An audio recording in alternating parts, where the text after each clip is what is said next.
आकाशवाणी भोपाल से प्रस्तुत हैं प्रादेशिक समाचार।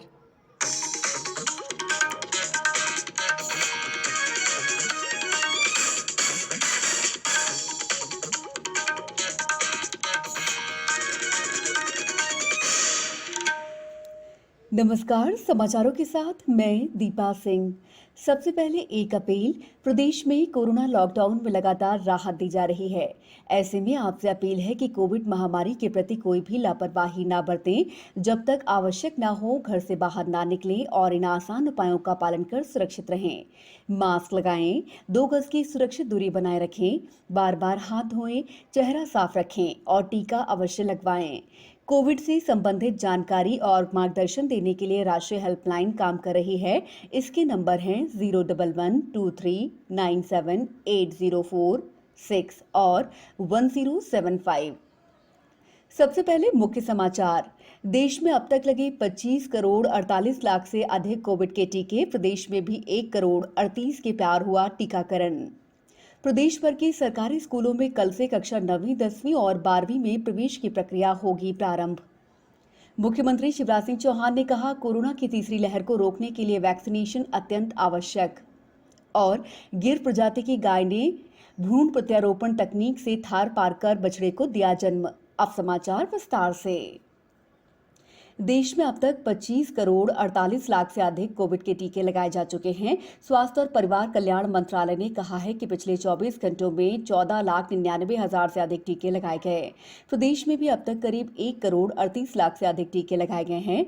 देश में व्यापक टीकाकरण अभियान का तीसरा चरण चल रहा है और टीकाकरण ही कोविड महामारी से निपटने के लिए कारगर उपाय है। केंद्र सरकार राज्यों और केंद्र शासित प्रदेशों के सहयोग से टीकाकरण अभियान को और तेज करने में जुटी है। देश में कोविड के सक्रिय और नए मामलों की संख्या में लगातार गिरावट आ रही है। पिछले 24 घंटों में सक्रिय मामलों की संख्या में 50,000 की कमी आई है और इस समय देश में कोविड के 9,73,000 मरीज हैं। पिछले 24 घंटों में 1,19,000 से अधिक लोग संक्रमण से ठीक हुए। स्वस्थ होने की दर 95.43% है। अब तक 2 करोड़ 81 लाख से अधिक मरीज ठीक हो चुके हैं। प्रदेश के स्कूली शिक्षा विभाग ने कल से 30 जून तक प्रदेश भर के सरकारी स्कूलों में कक्षा 9वीं, 10वीं और 12वीं तक में प्रवेश की प्रक्रिया प्रारंभ करने के निर्देश दिए हैं। निर्देश में कहा गया है कि 10वीं बोर्ड का परीक्षा परिणाम जुलाई के प्रथम सप्ताह तक घोषित होगा। अतः कक्षा 11वीं में अस्थायी प्रवेश दिया जाए। साथ ही 16 जून से कक्षा 9वीं से शाला छोड़ने के प्रमाण पत्र जारी किए जाएं। आदेश में कहा गया है कि कक्षा 8वीं के विद्यार्थियों को एक ही शाला परिसर में होने पर सीधे कक्षा 9वीं में प्रवेश दिया जाए। ऑक्सीजन उत्पादन में प्रदेश को आत्मनिर्भर बनाने के विशेष प्रयास किए जा रहे हैं। राज्य सरकार द्वारा मेडिकल कॉलेज, जिला अस्पताल, सिविल अस्पताल और सामुदायिक अस्पतालों में हवा से ऑक्सीजन बनाने की अनूठी टेक्नोलॉजी पर आधारित 111 PSA ऑक्सीजन प्लांट लगाने के ऑर्डर दिए गए थे। अब तक 20 प्लांट लगाए जा चुके हैं। इनमें 100 लीटर प्रति मिनट से लेकर 1500 लीटर प्रति मिनट की क्षमता वाले PSA प्लांट शामिल हैं। बैतूल के एक युवा डॉक्टर प्रीतम सिंह ने सुपर 100 वॉलंटियर्स की टीम तैयार की है, जिसमें सरकारी स्कूल के शिक्षकों सहित ऐसे लोग शामिल हैं जो रोजाना गांव-गांव घूमकर लोगों की स्वास्थ्य जांच कर रहे हैं। साथ ही सही इलाज और वैक्सीनेशन के लिए भी लोगों को प्रेरित कर रहे हैं। बिना किसी शोर शराबे के पूरी तरह निःशुल्क काम कर रही इस टीम का मकसद सिर्फ और सिर्फ कोरोना संक्रमण से लोगों को बचाना, सतर्क करना और तीसरी लहर को रोकना है। समाचारों में वक्त है ब्रेक का। कोविड-19 से बचाव और सुरक्षित रहने के 3 उपाय। मास्क लगाएं, 2 गज दूरी है जरूरी, सुरक्षित दूरी रखें, हाथ और मुंह साफ रखें। ब्रेक के बाद समाचारों में आपका एक बार फिर स्वागत है। मुख्यमंत्री शिवराज सिंह चौहान ने कहा है कि कोरोना की तीसरी लहर को रोकने के लिए वैक्सीनेशन अत्यंत आवश्यक है। श्री चौहान ने ये बात आज सीहोर स्थित एक रिसोर्ट में मंत्रियों के साथ ब्रेन स्टॉर्मिंग बैठक के दौरान अपने संबोधन में कही। बैठक में वनग्राम के रहवासियों को राजस्व ग्रामों जैसी सुविधाएं देना, वन गांवों का राजस्व गांवों में परिवर्तन, लघु वनोपज के संग्रहण में जनजातीय समुदायों की प्रमुख भूमिका निर्धारित करना, शासकीय सेवकों को पदोन्नति देने के संबंध में रास्ता निकालना, अर्थव्यवस्था व्यवस्था सुधारने के लिए राजस्व वृद्धि और राजस्व अर्जन के उपाय, सार्वजनिक संपत्तियों का सुप्रबंधन, सूचना प्रौद्योगिकी और मीडिया का प्रभावी प्रयोग कर नागरिकों के साथ जीवंत संवाद और संपर्क, कोरोना के परिप्रेक्ष्य में मंत्री समूह की अनुशंसाओं का क्रियान्वयन और आत्मनिर्भर मध्य प्रदेश के रोड मैप को लागू करने जैसे विभिन्न मुद्दों पर चर्चा हुई। दिल्ली का अखिल भारतीय आयुर्विज्ञान संस्थान एम्स 6 से 12 साल तक की आयु के बच्चों पर टीकों के क्लिनिकल ट्रायल के लिए भर्ती शुरू करेगा। उधर बिहार के एम्स में पता लगाने के लिए पहले ही बच्चों पर ट्रायल शुरू किया जा चुका है कि भारत बायोटेक का टीका बच्चों के लिए उपयुक्त है या नहीं। बच्चों में कोविड संक्रमण की समीक्षा और इस महामारी से निपटने में देश की तैयारी को अधिक प्रभावी बनाने के नए तरीकों के बारे में एक राष्ट्रीय विशेषज्ञ दल बनाया गया है। राजधानी भोपाल स्थित देश की दूसरी सबसे बड़ी अत्याधुनिक सीमन प्रोडक्शन प्रयोगशाला में आज गिर प्रजाति की गाय ने भ्रूण प्रत्यारोपण तकनीक से थार पारकर बछड़े को जन्म दिया।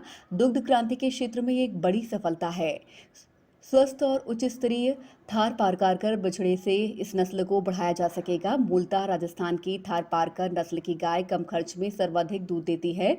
इनकी रोग प्रतिरोधक क्षमता भी बहुत अच्छी होती है।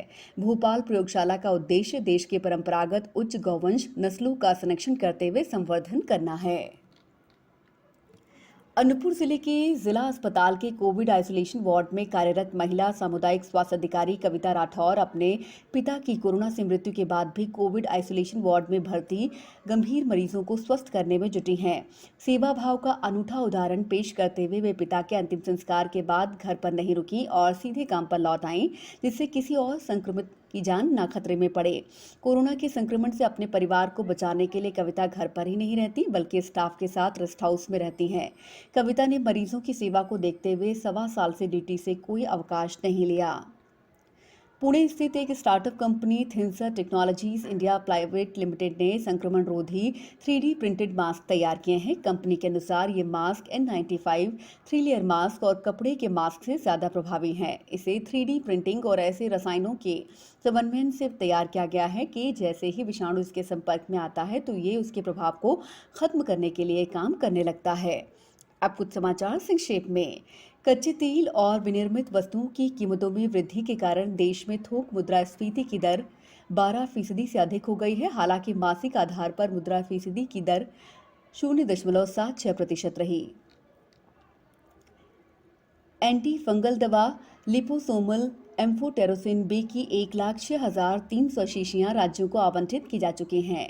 शहडोल पुलिस ने नशा मुक्ति अभियान के तहत प्रतिबंधित नशीले सिरप की 400 बोतलों के साथ 4 युवकों को गिरफ्तार किया है। गिरफ्तार लोगों में एक युवक दवा कंपनी का एरिया मैनेजर भी है। आज विधानसभा अध्यक्ष ने पूर्व विधानसभा अध्यक्ष डॉक्टर सीतासरन शर्मा, पूर्व उपाध्यक्ष विधानसभा हिना कांवरे सहित अन्य लोगों से सदन और समितियों से जुड़े विभिन्न विषयों पर अनौपचारिक चर्चा की। खंडवा जिले में आज दिन भर बादलों की लुकाछिपी के बाद तेज हवा के साथ बारिश हुई। किसानों ने भी खरीफ फसल की तैयारी शुरू कर दी है। सागर जिले में भी नदियों और जलाशयों से 15 अगस्त तक मछली पकड़ने पर प्रतिबंध लगा दिया गया है। बुलेटिन के अंत में आप सभी से एक अपील, मास्क और 2 गज की दूरी, हाथ धोना भी है जरूरी। नमस्कार।